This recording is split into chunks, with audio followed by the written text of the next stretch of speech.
Digital ID and digital currency seem likely to become the norm in developed countries in the near future. Some love the convenience this brings and potentially better protection from organized crime. On the other hand, there are most certainly some very real privacy concerns around this technology. Joining us today is Sharon Polsky. She is the president of the Privacy and Access Council of Canada. Sharon, welcome back to Bridge City News. It's great to have you back. Wonderful to see you again. Absolutely. Now, recently, G20 nations made a decision to work towards implementing the use of global digital ID and digital currency. Why are these governments so keen on this, and what are the benefits?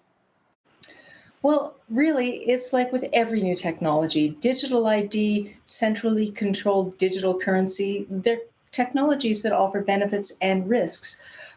But whether something's a benefit or a risk and to whom is something that's a matter of perspective. So, consumers, I mean, we all benefit already from the convenience that comes with being able to use digital transactions.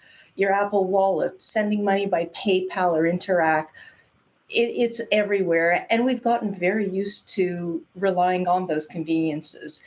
Credit cards, it's everywhere. And it's so common that people rely on digital to make their purchases that about 7% of Canadians no longer carry cash.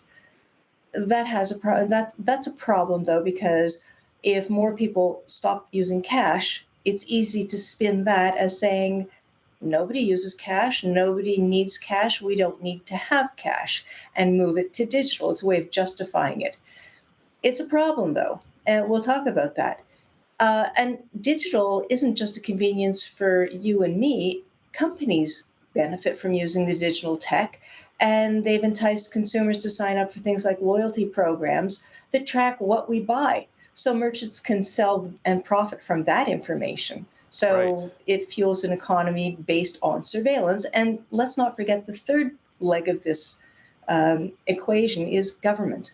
They benefit hugely from digital activity, and they're, on one hand, eager to increase international trade, and having single uniform digital currency would eliminate a lot of red tape. We also look at digital identities being touted as essential for everything from avoiding fraud and protecting children, of course, but it also means sharing very sensitive information, typically providing a copy of your government issue photo ID to some company somewhere in the world that, like every company and government, promises to safeguard our information, and they apologize when it's been breached. So we're being told, don't worry, we'll protect it. This is the way it has to be, as if it's a foregone conclusion, an inevitability, and there's no point even questioning it. And it's got some serious ramifications. So you've touched on some of the potential cons. I want to hear more about this because I know there's concern that governments might use digital currencies and IDs to monitor their people's spending and crush dissent. So how easy would it be for a government to do so? Well, I wish I could say it's a huge challenge and it's in the future, but we've already seen it happening. Having digital technology that is centrally controlled allowed Tesla to increase the battery power in its cars that were stuck in traffic jams trying to escape impending hurricanes. With a few keystrokes, a remote adjustment meant people were able to make it to safety. We've also seen central digital control that allowed the power companies in Texas to reduce the power consumption in homes across the state during a heat wave by remotely adjusting smart thermostats. There was no warning. People were very uncomfortable, Wow. to say the least. And one company in Texas has an incentive program that basically you sign up to allow them to adjust things centrally, and they'll enter your name in a sweepstakes. A similar program was just announced in Ontario. So yeah, that's not financial, but governments already know that freezing someone's finances, whether it's an individual or a country, that is the easiest, most effective way to lock someone out of society and commerce and to coerce cooperation. And never knowing if something is going to happen after you say or do something, that is a tremendous way of encouraging people to self censor. If you don't know that something you post is going to be seen in a different view by the authorities, you don't say it because you can't afford to be without money. You can't buy groceries, you can't feed your kids, you can't pay your mortgage or your rent. So people are already being very quiet. And we also saw it with cancel culture. And during COVID, we saw some countries, notably China, of course, monitoring individuals centrally, controlling their mobility based on everything from their social credit score to what they posted online to their vaccine status and their health. When all of the information about us is digital, and a central authority has access to it all, we don't know what they're doing and what their perspectives are. The problem is what's legal today, but is deemed illegal tomorrow without us being told, can have massive, very serious consequences. And not only in a financial perspective, but for health, freedom, uh, the fundamentals of democracy are being attacked here. We had numerous stories of people having their bank accounts frozen when they were protesting government mandates during COVID-19 pandemic. So this is nothing new. But I assume that these G20 nations are promising to put protections in place to safeguard against government abuse. But realistically, can citizens really trust these safeguards? We've been told for decades now, trust us. We have protections in place. We have logical, physical, and administrative protections to protect your information. But when you look behind the curtain, it's like the Great Wizard of Oz, the protections sometimes, often aren't there. And that's why we've seen everything from governments across Canada last week to the Pentagon to NASA to every major corporation and government getting hit with cyber problems. So, for all the assurances, technology is not perfect yet. It's created by imperfect people. It's not tested adequately before it's launched. That's why there's the patches that are released so frequently to fix the problems that are built into systems. So I'm reluctant to be as trusting as we're told we're supposed to be able to be. They haven't earned my trust yet. So will governments make it mandatory to use digital ID and currency, or will they still allow cash for those who are still uncomfortable with digital, especially with digital ID and currency having flaws, as you mentioned? Well, um, making it mandatory is going to be a challenge. I know the Canadian government, like so many others, have been exploring the possibility, and some proponents say yes, it would be a terrific thing, and in some ways it would be. But and they're saying don't worry about the risks, it's not a problem. As you say, we'll protect your information. It's convenient. They're saying all the right things.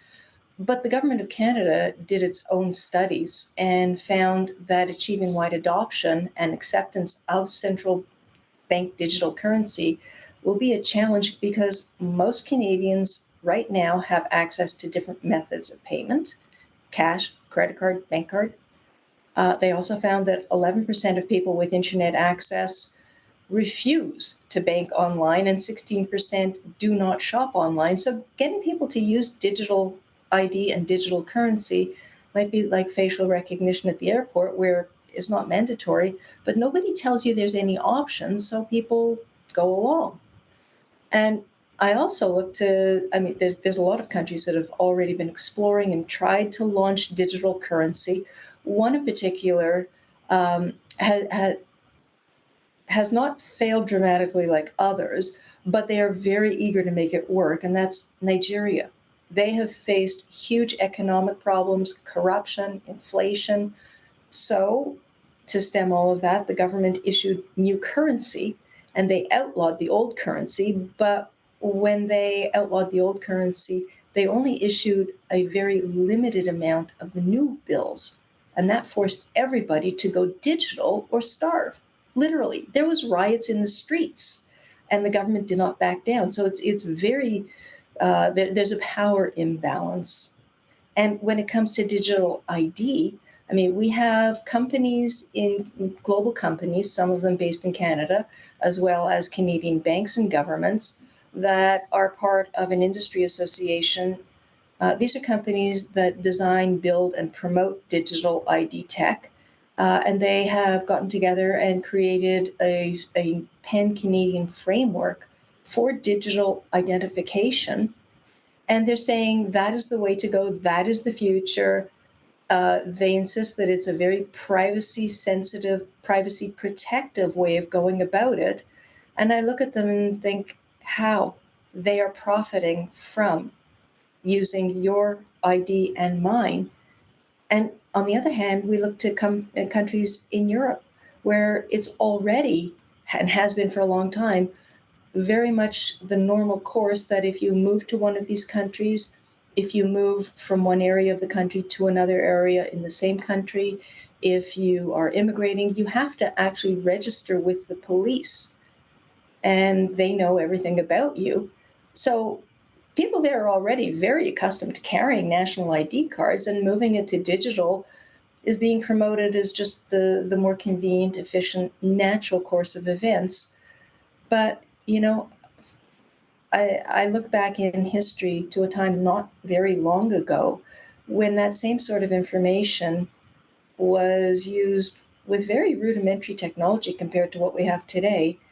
And that information was used for dark purposes with devastating results. We only have a few minutes left, but I really want to talk about cryptocurrency for a little bit because it's often used to avoid government overreach.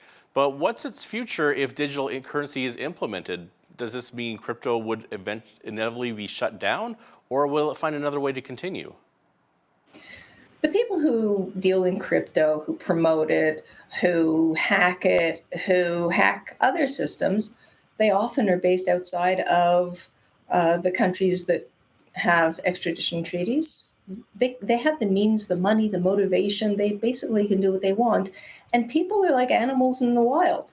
We will take the path of least resistance. And if digital cryptocurrency is something that these people want to promote and use, they will find a way around the regulations. Now, European regulators recently fined TikTok $368 million for failing to protect children's privacy. Can you just share your thoughts on TikTok and other social media and what parents need to be on the lookout for? Oh, it used to be so easy to tell parents just to watch what their kids do, talk to them, teach them about the risks. But technology has outstripped that. We have technology, deep fakes, where somebody can watch the news, record it, have you and me suddenly speaking in some foreign language, and the movements of our lips will work according to that other language. Right, The yes. technology is fantastic. It also means that people can and have created what's referred to as synthetic porn. A man in Quebec actually earlier this year was sentenced for creating synthetic child porn. How to stop it though? It's a problem because, I mean, the fines, the numbers are massive, and they would put you and me into bankruptcy in an instant. But when we have companies that make billions of dollars in net profits every quarter, a few $100 million is a relative drop in the bucket, and all it is an expense off their financials. So it reduces their tax burden. Really, it's insignificant. And when you equate it to what's the penalty worth per person who's been affected. I mean, Meta was fined 275 or so $1 million or US money earlier this year for a breach of privacy of over 500 million people. That works out to 55 cents per person. That's all. So it's a big number, but do the arithmetic, and it's a drop in the bucket. So they have no incentive to actually change their ways. We're just about out of time, but Sharon, some of our viewers do want to take action to make a difference in these kinds of matters when it comes to digital ID, digital currencies, artificial intelligence. What are some things that these people can practically do to either prevent the implementation of digital ID and currency or to protect themselves as much as possible from compromising their privacy? There's a couple of very simple things I think everybody needs to do, besides educating ourselves about what this is really about and what it entails, and not just listening to the companies that they're in a compromised position. They're interested in improving their profits and bottom line, and nothing wrong with it, but we can't rely on what they say. First of all, use cash. It's as simple as that. When we say support local, and I see people going into the local shop, the local coffee shop, and handing over their credit card. The merchants automatically hand over the tap screen, and customers automatically hand over a digital form of payment. The merchant loses to the credit card company because part of the payment goes in fees. And the message there is nobody wants cash, nobody uses cash, we don't need cash. So, first of all, use cash, and it sends a very, very clear message. The other thing is tell our lawmakers at every single level of government what we want and what you don't want. Email them, phone them, write them an old-fashioned a letter. I mean, it costs absolutely nothing to mail a letter to an MP in Ottawa. Even better, talk to your local riding association. We're coming into a federal election sooner than later. There's municipal and by-elections. Tell your riding association that digital ID, digital currency, and privacy are important to you. Make it an election issue. The elected people, the people we elect, are supposed to represent the electorate's views.